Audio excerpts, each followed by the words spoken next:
When to prune, when not to prune, and how to get the most blooms. That is what we're learning about when it comes to hydrangeas. Official botanical artist of the Grammys, 2Bloom, joins us now to break down the difference between the many varieties of hydrangeas, when to prune them, who do you prune, who do you not prune. There's so much, and I have so many of these in my yard. Yes. So let's start out with the 4 main species of hydrangeas. Okay. First one is the most popular. You see them all over the place. Yep. These are Endless summer.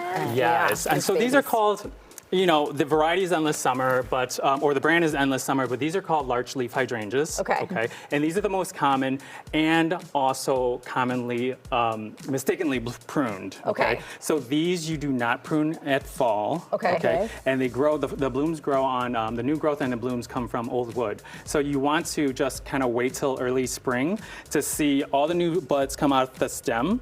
Leave those alone and only prune the dead canes. Okay. And that's how people sometimes, landscapers come in, they chop everything when they don't know Yes. this, and you lose all your blooms for the next season. Okay? Oh, man. And Okay. on the contrary, hydra, they do love water, but they also love well-drained soil. So you have to make sure it's not in clay soil that holds a lot of moisture, because then they won't do well. I get this all the time. People complain. They're like, oh, that variety didn't do well. You know, they get disappointed. And I'm like, let's get real. You didn't do your research, because that variety, just like us, if we're in the right environment, we thrive, okay? So research is all about it. So this is big leaf hydrangea. It's one of the more popular. All these really, you can change the colors by changing the alkalinity? Yes, most of them, especially these. So when it's more acidic, turns bluish purple. When it's more alkaline, it actually can be just like the basic pinkish or even white at times. Got it. So these are my favorite, and you also see cut flowers in those a lot as well. Yes, very So pretty. let's talk about the native North American variety. These are the smooth leaf hydrangeas, and these can be pretty tall. This is a shorter one. This is Flowerful by First Edition. These actually have more dainty stems. Yes, I was looking at that. But they do really well. They do really well. I was speaking with one of the techs here, and he said he bought like $700 worth, and his dog kind of tore through them. But they bounce back, and they do really well. And you know, they get pretty tall. That's not even the full height of it. The one down there? Yes, that's not even the full height of it.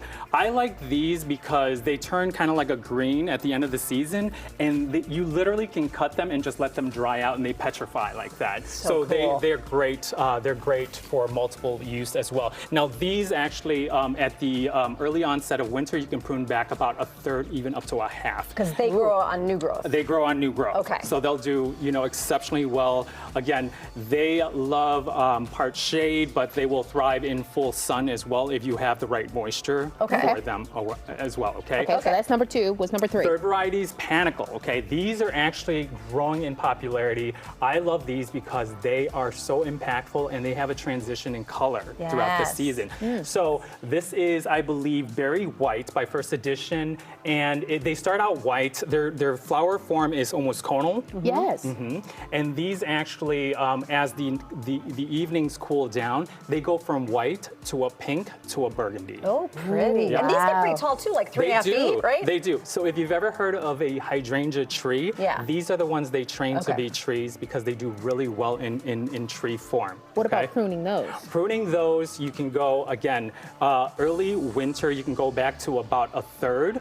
And that actually helps promote new growth, but also, you know, new branching in more blooms the next season. But this actually grows on old wood as well, but you can prune these back to about a third. And if snow kind of damaged some of these, you can actually prune them back early spring as well. Now, will those change color if you change the acidity in your soil too? That's a really good question, and I would have to consult with my friends, but I'm not sure about those in particular, Last but not least, the oak leaf hydrangeas, named so because their leaves are oak shaped. Now, I like these because they are they're really cold hardy. They do really well in our climate. They bloom earlier, I believe, from May to from May to July. That's why you don't see any blooms here.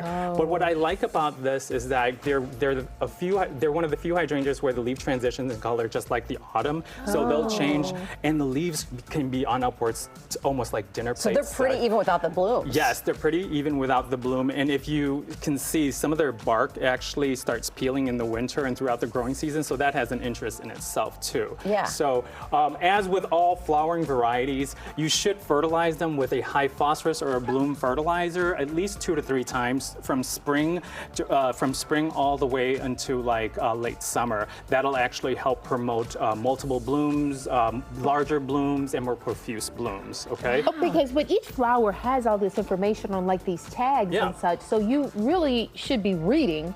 But and you would have forget more after a few years. Just saying. Oh, well, hold on to the tag in that No, case. it's true. It's true. And a lot of people, they often, again, don't blame the growers, don't blame the soil. hybridizers, blame yourself. Read the tags. You know, and if a plant doesn't do well in one area, honestly, try moving it to a different location. Don't completely discount it. That's what gardening is all about. It's about experiential, learning. Oh, So, wow. Yeah, cute. it's fantastic. All right, thank you. They're so pretty. Thanks, Stu. thank you. I appreciate it. All right, twobloom.com is where you can get more information.